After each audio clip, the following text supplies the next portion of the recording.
Hoy vamos a hacer algo diferente. Nos vamos a meter, por así decirlo, dentro del cerebro para entender de verdad qué es el TDAH. Porque miren, no se trata solo de observar comportamientos desde afuera. La clave está en entender qué pasa a nivel neurológico. ¿Qué hay detrás de esta condición? Bueno, eso es lo que vamos a descifrar juntos.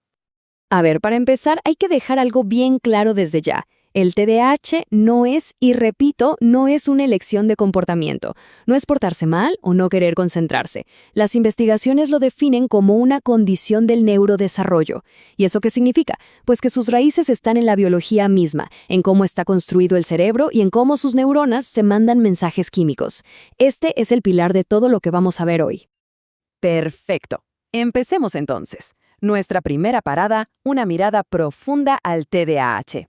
Antes de sumergirnos en los detalles más técnicos, vamos a poner las cartas sobre la mesa, a entender de qué hablamos y cómo la ciencia ha llegado hasta aquí. Y ojo, que esta idea de mirar el cerebro no es algo de ayer. La ciencia lleva décadas en esto. De hecho, los estudios sobre la genética del TDAH arrancaron por allá a principios de los 90. Así que todo lo que vamos a conversar tiene un respaldo científico bastante sólido, ¿eh? Muy bien. Ahora sí, vamos a la segunda parte, la arquitectura cerebral.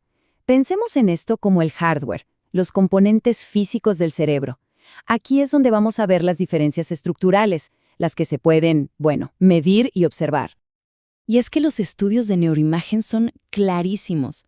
Nos muestran que hay variaciones anatómicas consistentes. Y esto es súper importante. No estamos hablando de teorías o especulaciones, ¿eh? Son hallazgos que se repiten una y otra vez en los escáneres. A ver, veamos algunos de los más importantes.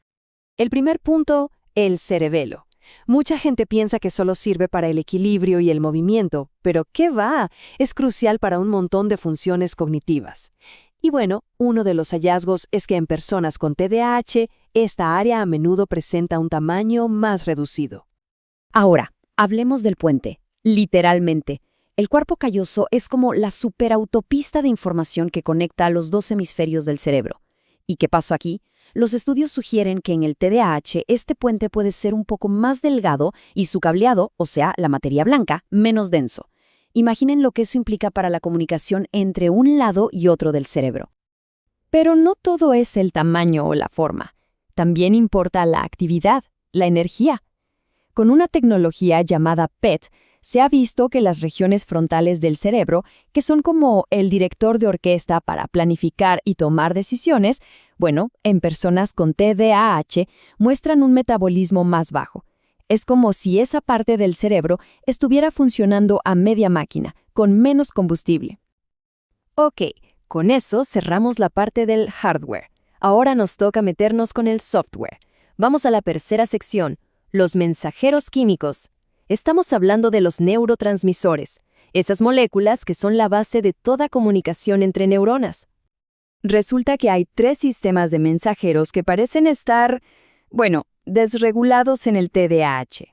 Son como 3 carteros clave que no siempre entregan los mensajes de forma eficiente. ¿Quiénes son? Noradrenalina, glutamato y, el que seguro han oído nombrar, la dopamina. Para hablar de la noradrenalina, primero tenemos que conocer a un personaje clave, el locus coeruleus. A ver, su nombre suena complicado, pero es un núcleo chiquitito en el tronco del encéfalo que, a pesar de su tamaño, es un verdadero gigante. ¿Su trabajo? Regular nuestro nivel de alerta y atención. Casi nada. Entonces, la teoría va más o menos así. Una falla en los sistemas reguladores del tronco encefálico hace que este locus coeruleus se ponga hiperactivo, como si estuviera en alerta constante. ¿Y cuál es la consecuencia? Pues una atención que es lábil, o sea que salta de una cosa a otra sin poder fijarse, lo que complica muchísimo el rendimiento en cualquier tarea. Suena familiar, ¿verdad? Luego está el glutamato, otro jugador importante. Se han encontrado niveles anormales de este neurotransmisor en una zona muy específica, la corteza cingulada anterior. Y esta zona es clave para, ¿adivinen qué?, la toma de decisiones y el control de los impulsos. Y por último, la dopamina. Aquí la cosa se pone aún más interesante, porque el vínculo genético es muy fuerte. Y la evidencia es súper concreta, no es general. Hablamos de variantes específicas en genes específicos, como el alelo 7 repeat o el alelo A1. Estos se han asociado directamente con el TDAH. O sea, tenemos marcadores genéticos que podemos identificar. Bien, llegamos al tramo final.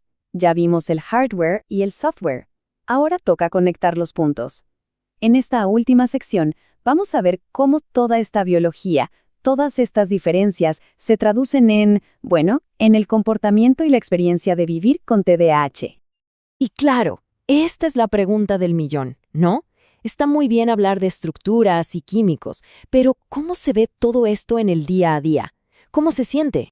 Bueno, aquí entra en juego un concepto que es potentísimo: el síndrome de deficiencia en la recompensa. Es una idea que nos ayuda a entender cómo los problemas con la dopamina impactan directamente una experiencia central del TDAH. Básicamente, este síndrome nos explica por qué la motivación y la percepción de la recompensa funcionan de manera diferente. ¿Recuerdan el alelo A1 que mencionamos? Pues es una de las pruebas clave de esta teoría. Hace que la búsqueda de estímulos nuevos y la necesidad de una gratificación, ya, ahora mismo, sea mucho más intensa. Y quiero cerrar con una reflexión. Después de todo este recorrido, si entendemos que el TDAH no es una falla de voluntad o de carácter, sino una diferencia neurológica real, con bases biológicas que podemos ver y medir, ¿no cambia eso todo? ¿Cómo cambia la forma en que apoyamos, educamos y, más importante aún, la forma en que entendemos a las personas? La ciencia, al final, nos está dando una nueva forma de mirar, una mucho más empática.